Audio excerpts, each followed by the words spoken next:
and support vehicles as well, and those new ones, because it is this transitional period, isn't it, where new things are appearing, old ones are starting to be retired. Armoured world, and integral to that support of the armoured vehicles that's coming in, we've got our first vehicle.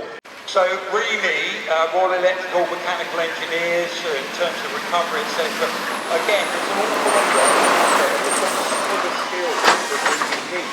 So don't forget that as well in terms of territorial. All that good stuff, but they really need to be able to focus on that one job alone. So it's like road recovery, but on.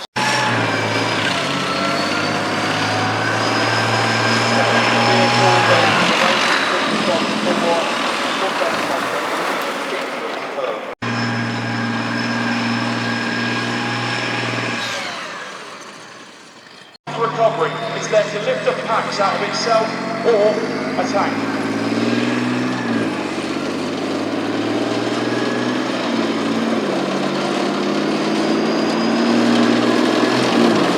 Six and a half ton limit on our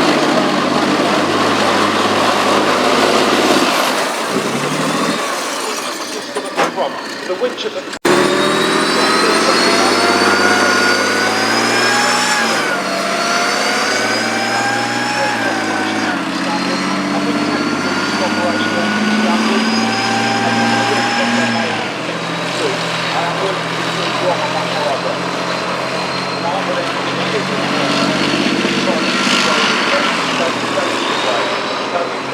It's a very useful tool, isn't it? Yeah, the dozer blade is exceptional for urban warfighting, pushing cars out of the way.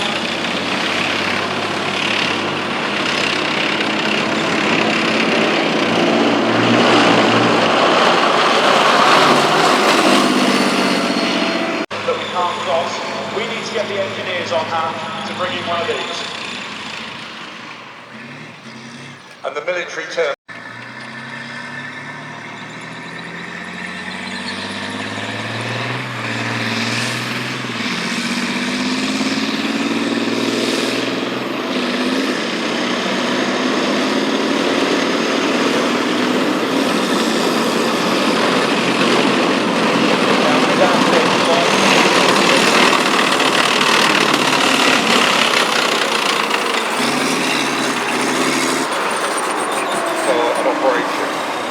Yeah, so talking about the armoured battle group, which we'll do.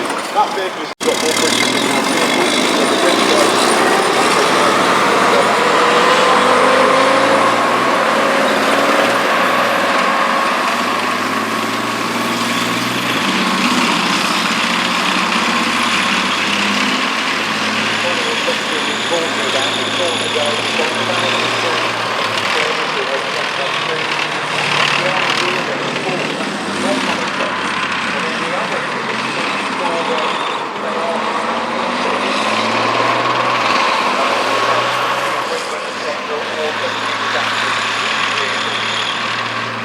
most definitely some of the stuff that we can talk about at ATU has been checking that the current vehicles are suitable for the new ones.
when they're out in the Saharan Africa.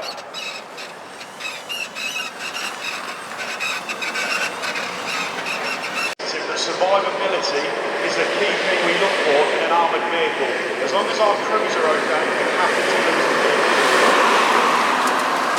This is why we do. Many regiments who go as far as the Royal Marines have actually used this sort of extensive service in Afghanistan and again. It's always interesting to see because we do associate these with Afghanistan, Iraq, Middle East, some of the operations. Bizarre, you've touched upon a really good point, because with this new range of vehicles and the possible theatres that we're going into, there is actually a lot of development into what is going to be the best colour scheme.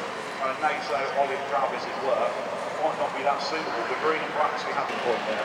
And you've seen as well, we've had Super Challenger 2 in...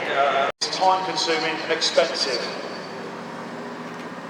If we can move a hyper-advanced vehicle such as this one without the requirement for rail networks and other infrastructure, this is why we're looking at more wheeled vehicles in the military. The Box has already seen successful service in Germany, the Netherlands were built out in Germany, they believe around 70% of all these vehicles are going to be built in Great Britain.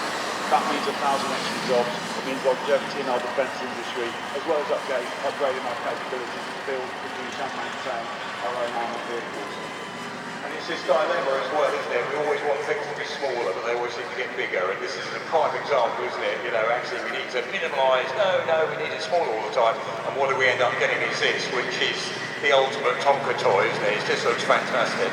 Yeah, and stats-wise, 32 to 38 tons, so it is it's not small, but that's not. Drones or anti-tanks.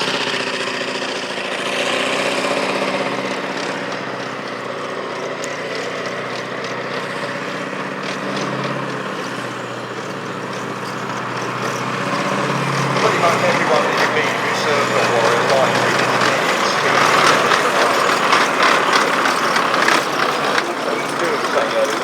that 30mm rather, it's no small weapon, is it? If you actually see one of those part of your security, and this thing can be so fast when it's delivering the troops, it can really stand on its nose, can't it? When it wants to be as fast as it possibly can to the point of dropping off its, its troops that are in the rear there, rear door open. It wants to do that as quickly as possible, so speed is so important. As the old adage goes, speed is the best armour. We saw the Desert Warrior with the around there. We're not interested in that. If we get that high, we can get that down, definitely will go with that. The thing that we all want to see, it's the infamous Megatron. Okay, so Challenger 2, operational entry.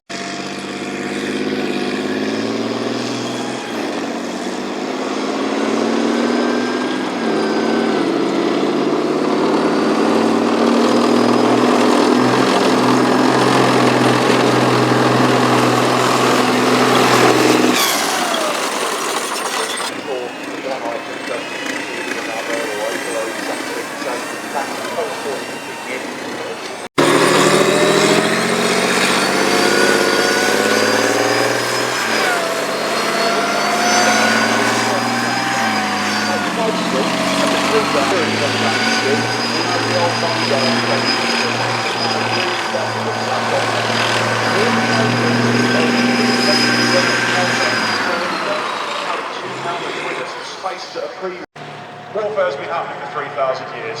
Infantry's still here. Machine guns didn't stop them. Bow and arrows didn't stop them.